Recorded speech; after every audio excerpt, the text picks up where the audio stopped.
Yo Rana, and welcome to FM Tahiti. We're at the very tail end of the season. Because most of the matches were kind of dead rubber, what I've kind of decided to do is just go to the very last game of the season. Something is technically riding on this, but not a huge amount is riding on this. We're playing against Bora Bora, playing away at their stadium. We're fourth with 51 points. They're fifth with 50 points. And Huahine are sixth with 49, but they've already played their game, so they can't overtake us. Emmanuel are too far behind. We also can't overtake Moria. They've got 55 points. We lost, I think, against them. It's been a while since I recorded. Oh no, we beat them. How did I forget that? Yes, I think after the Mutiny Trophy loss, which is more or less our last video, we beat the Sky Brights, drew against Huahine, lost horribly to Manuel, which put me in a worrying kind of. That's I got Manuel and Moria mixed up. That's why, because 4 goals were scored in both. Demolished the Spearheads 6-0, which is always nice. Managed to beat Moria, but by this point it didn't really matter. So Tamangara got his hat trick as well. But basically, we can't get any higher than we already are. So it's just a battle for 4th or 5th. Which is fine though, because we'll get this done and then I'll do a bit of a summary for the season. And I've got a day or two, I think it's the 14th of May, that I've got to actually decide on the World Cup squad. So we played a couple of friendlies against Albania and Saudi Arabia. We lost against Albania, beat Saudi Arabia. So it was interesting. I tried to cap a lot of the AS Chance players because they potentially some interesting youth. So I just thought to see how they would do. And so we've got a few problems potentially selection-wise. That's a different episode. So we're going to play Bora Bora. We've got Vigler and Kalai up front. Kalai's been eased generally back into the starting lineup. It's been difficult because Tamangara has actually been playing quite well. Actually, get him on instead of Wallace. Manuel, Jean-Baptiste Moria, Spearling and Frey. Jean-Baptiste Moreau, I should say, not Moria. Moreau is on the shortlist for Premiership Player of the Season. He's our only player on that one. And we have Vigler or Vigia on the Rookie Player of the Season as well. We've got Lam, Kapow, Halafuka and Bon, and then Holt there. So hopefully we'll get a result. We'll end on a win, which would be nice. We can compare how we did to previous seasons and so on.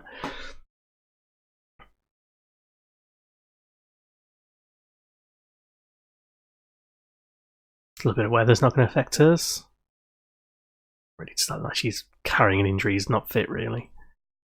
Kerr's had a bit of a rough go of it. If we do decide to stay on for another season, we're going to need to revamp the squad again. But we're getting further and further into debt, so we're going to have less and less money to actually do anything with it.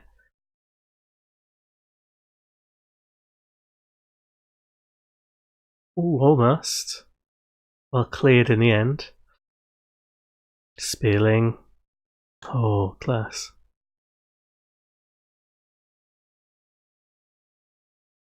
The latest schools? That's probably not got the Premiership up. There we go. Humpbacks, by the way, have already won the title now. I didn't even point that out. It was kind of a given. They've won that title. They've won the Inter-Island Cup. They've won the Mutiny Trophy. And they've obviously won the... Oh no, that's mainly it, I think. They've got the Shield of Pride to potentially win as well. And the O-League. So have a look and see how that's gone. I've not actually tracked what's gone on with that one. Been sort of popping in and out to play my games. I've not been paying too much attention to what's going on in the background, just because it's that kind of dead rubber end of the season. Also because FM19 is coming to a close, it's a little bit hard to get into some of the details of it. Because whilst I'm really enjoying it still, I really am, I know that I'm going to wind this down soon, so I don't want to spend too much time looking at all the details. The good thing is we'll start earlier with Tahiti for FM20, so we'll get through more seasons. We're already on our kind of 11th season as it stands. 11th or 12th? Be 12th. Dig in, everyone. We're on Tamangara for Kalai. Swap them around. So we've got through a fair few in the kind of short time. I say short time, it was after Christmas. We started January or February, I think. We've done alright. It's been interesting to see the channel grow a bit as well. So We're not a massive channel by any means, but I appreciate you all watching, and those of you who've been liking, subscribing, leaving comments. Really appreciate that. It's nice to see people following along. Oh, Lamb's gone long. Tamagara cannot run after that. Should have done there. Don't be so lazy. You could have made it a problem for him. But yeah, thanks for watching. I appreciate it. Learning a bit about the channels and how to. Oh, that's not good. Soft gold to give away.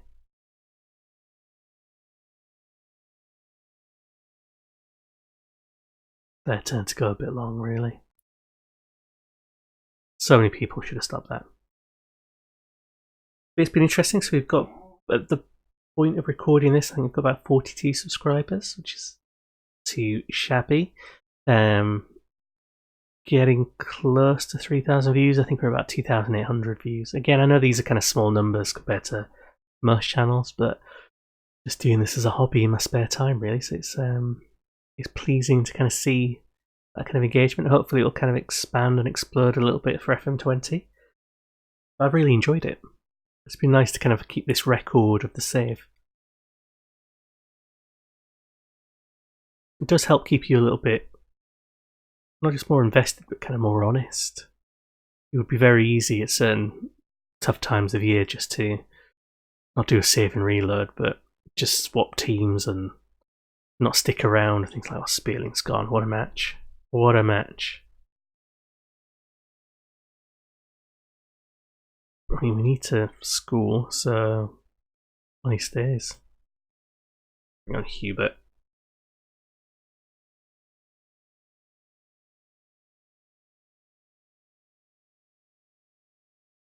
Interesting delivery there by Hubert. Wasted everyone's time.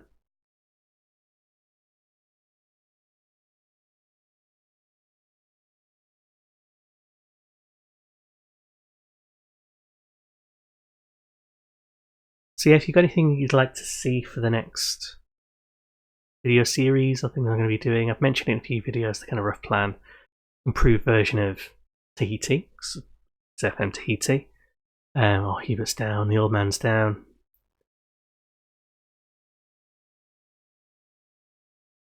Bring anyone extra on? Bring on Renard for Hubert.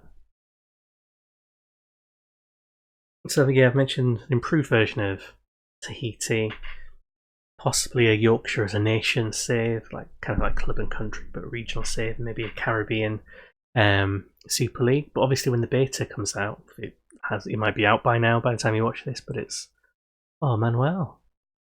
Oh no, it was big. I thought Manuel had scooped that one in there. 22nd goal of the season.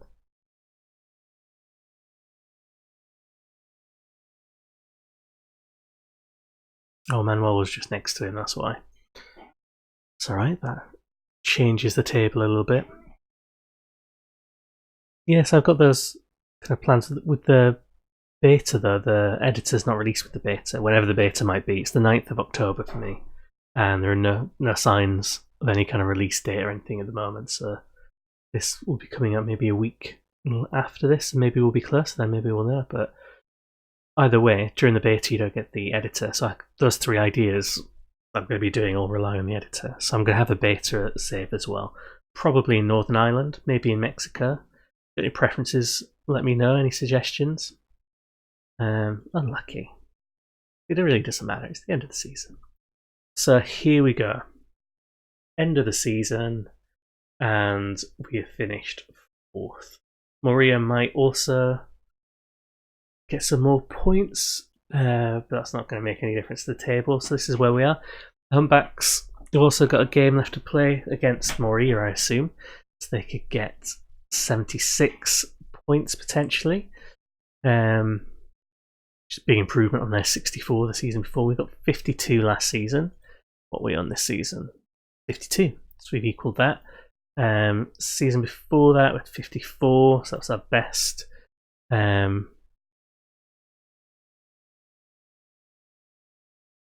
Only our 3rd season in the Premiership. That can't be right.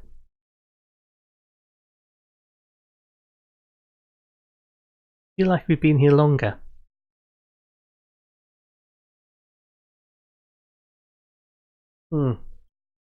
Am I missing something? This is this year. 2, 2, 3. No, we're not there. Never mind. Maybe that's when we'd get promoted. I don't know. Maybe I'm just thinking we've been here for longer than we have because we've played so long in the Premiership in total with the Humpbacks. Down at the other end, we've got the Spearheads, who are definitely relegated, and Mayao couldn't claw back enough. If they hadn't had that point deduction, it'd be Motu won in their place instead, so it has made a difference to the overall. If we look at the Championship, Pepite coming back up, Maupti again going into the playoffs, so we might see a swap between Mayao and Maupti again, the kind of yo-yo side. That's interesting. Down in the Development Gold, the Humpbacks under 23s have won because they're amazing. Puka Puka Typhoons, though, will be the ones going into the actual. Well, there's a couple of games left, but I think really them or the Corallers who will get promoted or go into the playoff. And then all the way down in silver, Madre de Dios have dropped all the way down here. How is that even possible? This shouldn't even be possible. Unless their under 23s have collapsed. 15th. 4th.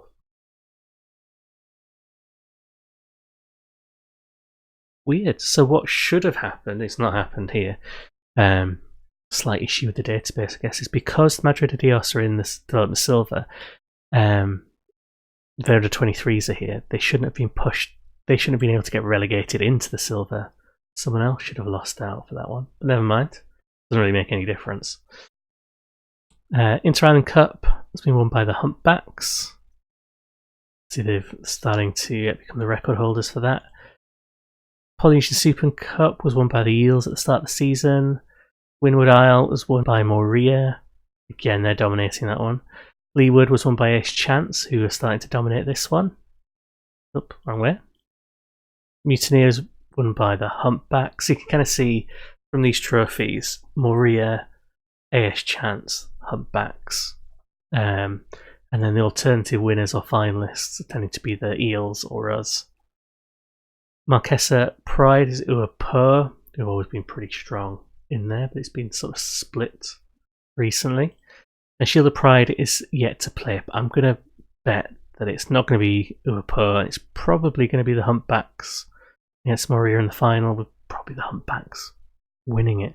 The only thing that might stop them is if I call up all of their players, which could well happen.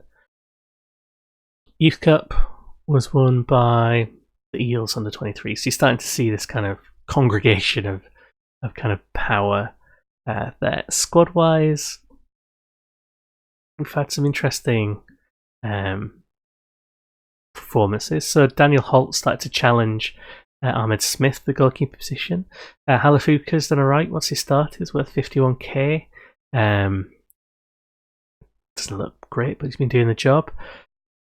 Logan Frey has been okay as well. Jean-Baptiste Moreau has had a good season.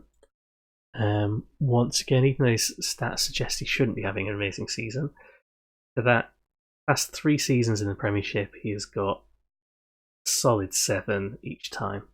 So he's doing the job. Kaiser was interesting. We gave him a bit of a go. Not as many appearances as the season before, but still okay. Spearling, who we had with the Humpbacks, is one of our first Golden Generation players, has done well on the international scene. But he's still putting in decent performances for us as well. Manuel had a nice season too, but not as good as he's had in the past, I don't think. Still getting 5 goals for us. Renard is the one that everyone's after. Moria really interested in trying to get hold of him. So I think we'll keep him for much longer. If we carry on playing, we'll have to eventually shift him, I think. But yeah, reasonable season. Not his debut season, but he's playing a bit part. In the new kind of FM20 features, he'd be the one who's kind of breaking into the first team. You'd have to change his status.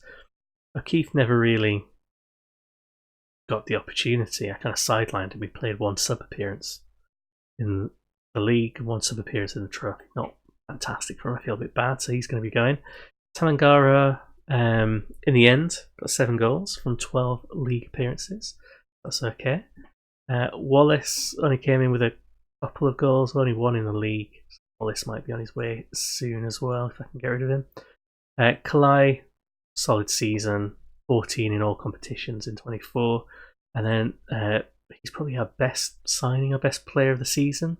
22 goals in 35. Didn't really see it coming. But not bad. Not bad, Vonik. So we're going to have to rejig the squad a bit. Need to get rid of some of the strikers and get some better ones in. Probably do with a bit of fresh blood in the midfield, probably on the right hand side. If we could get a good right back to maybe give Bon an actual challenge, because he's kind of just phoning it in now because he has no real opposition. Like 7's alright, but it's only just a 7. But yeah, we need a little bit of fresh blood if we want to carry on. I don't know if I'm going to. I want to see what happens in the World Cup. I'll keep an eye on what jobs potentially become available, things like that, if we want to do squeeze one last season in. But we will see. So thanks very much for watching. I can't tell you who's going to win the Shield of Pride or who's definitely up or down for some of the different bits and pieces, but we will deal with that later on once we've done the World Cup. So we've got a friendly against Iraq coming up as a kind of little warm-up, and then we're going to Spain to play Denmark and Nigeria. And 2 teams get out of the group, I think, because the World Cup format is just messed up. Group of 3, 2 get through. So this is a reasonable chance to get into the knockouts the first ever time with Tahiti. We just need to make sure our squad is strong enough. So the next episode will be us picking the squad. Probably won't play the Iraq as a kind of live match. I'll probably just move on to the Denmark and Nigeria ones. Get them both in and then do another episode of the knockouts if we get to that stage. Yeah, thanks very much for watching.